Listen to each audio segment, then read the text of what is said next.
We're gonna move on. I don't want to cancel our career before we get going. And then we finish with the main event in which we were graced by the presence of an all-star for the first time in a long time in a dunk contest. So kudos to Jaylen Brown for at least getting in there. But um, I'll try to go in order here. Mac McClung wins it again. Probably not as good as he was last year, but again, that's the hard thing. The sequel's never usually better than the original. He had a really cool dunk with the drop the ball, then pick it back up very briefly. I think that was quite an impressive dunk. But then he did a lot of the same dunk. He jumped over people a lot. We see a Not lot to of people critique just him. jumping over people nowadays. A lot of people just jumping over people because obviously dunks get hard. Jaylen Brown really, really creative, had some themes behind his things. I think there was some nice stuff there. And then you had two other players just there for the sake of it. Um, we talk about this every year. We talk about this every year. The dunk contest. You have to get bigger names in there. I'm going to defend Jaylen Brown a little bit. I didn't hate Jaylen Brown's performance in it, but if you jump on any social media, if you look at how people reacted to that, he didn't deserve to be in the finals. It's a trash dunk contest. He just did a windmill. Like, what's the issue here? You wonder why people don't want to participate. There is nothing to gain out of participating. He doesn't need the money. He's the highest player and he's the highest paid player in the NBA currently. All he got was negative attention when he's out there trying to have fun, put on a show for the fans. Personally, this is be how I'd summarize it, and you could clip this if we had an editor. We don't deserve a good dunk contest because we don't know what we want because we're never happy because we hate the NBA. That's clearly what came out of the dunk contest on Saturday night. But what did you think?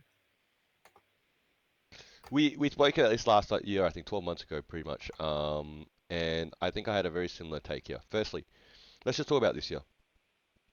You sort of said the sequel is never better than the original. Yeah, sure, I'll agree with that. But guess what? When all the other new movies come out, they're not actually better than the sequel. You have a real problem now. Yeah, and it was like, oh, Toppin's in there. Oh, but it's just his brother. Who's his brother? Oh, the guy that averages 2 points a game. Oh, okay, this is his highlight of his career clearly this weekend. Yeah, that he was featured in these four names on this list. Mac McClung, obviously, no sort of disrespect to him that he got a second crown here, but he's not even in the NBA. Like right now, he's a G League player. Yeah, he's not even in the NBA, and he's obviously had a chance to defend his crown, but I think that's where we need to probably, or the NBA to specific needs to really, again, I'm going to say that, open it up to the world. Yeah, because again, there are dunk contest shows out there. There are other non-NBA players that have high creativity, okay, in regards to their dunks, not just jumping over players, creativity and ability, yeah, that come together.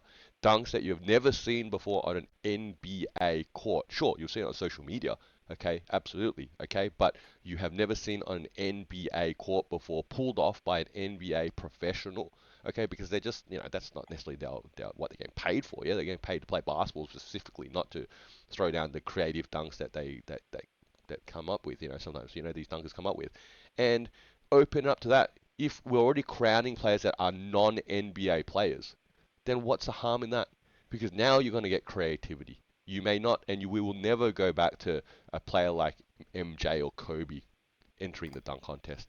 Yeah, that's it. It's just not going to happen unless that guy comes out here and just look really just doesn't care about his career and doesn't listen to his advisors or his organization. Everyone tells him, look, mate, don't worry about this 15 seconds of fame. All right, you'd rather look after your career here. What's the risk? What if you actually lose and you don't actually win and so on and so forth? All right, that would harm your brand, like you mentioned before, and so on and so forth. It's like it's not going to happen. We're not going to get the superstars and all stars that we crave for. Four guys going head to head against each other. So how about we get four of the most creative dunkers in the world? Yeah, that actually can throw down some crazy stuff we've never seen before, at least in an NBA sort of format, an NBA sort of lens. And I don't know. I think that'd be much more interesting to to watch. Yeah, well, I think, moving forward, Mac McClung appears next year. I think that's almost a foregone conclusion. It's hard to imagine what he does now.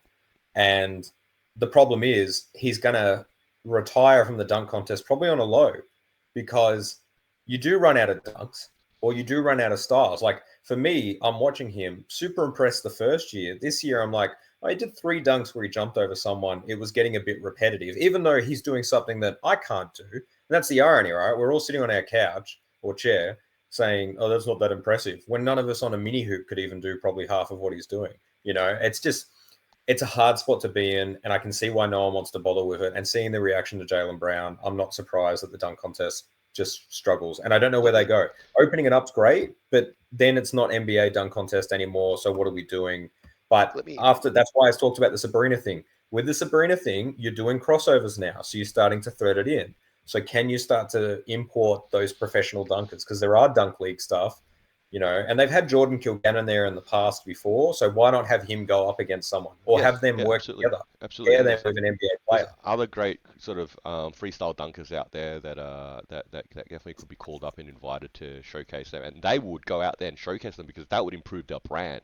Yeah, and they would Mm. want to really put on a show. They would go crazy. They'd probably go, "I'm going to pull off a dunk I've actually never shown the world before." Yeah, something like that. And maybe this is somewhere. I'm not saying that you have to hard write this in, but obviously, people jumping over people is a prop.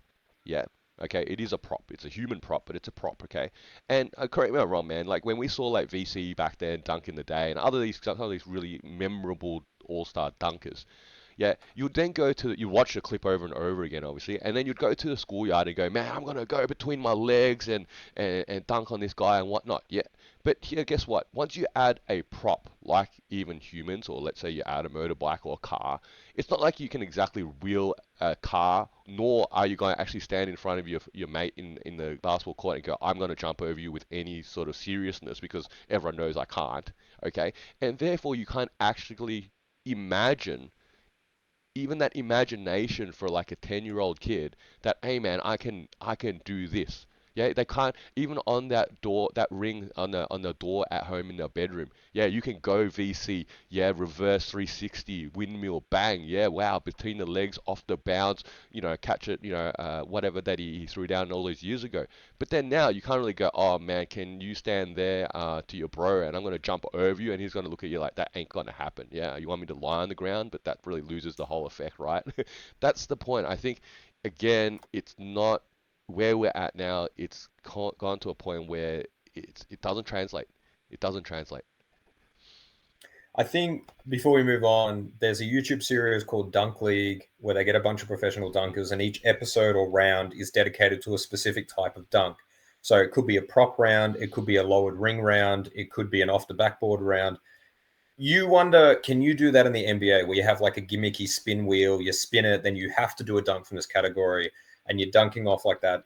There's it's funny how they haven't gimmicked the dunk contest. They've basically tinkered everything else on All Star Weekend, but the one thing that everyone collectively agrees isn't good, isn't working, doesn't work most of the time, they haven't touched. They've got to do something, but I don't know how you fix it when you're not going to get big names. But maybe that's the issue. Maybe stop looking at that as your solution. It's not going to happen. So find a different solution. It's not going to happen. That's the point. No. What's next?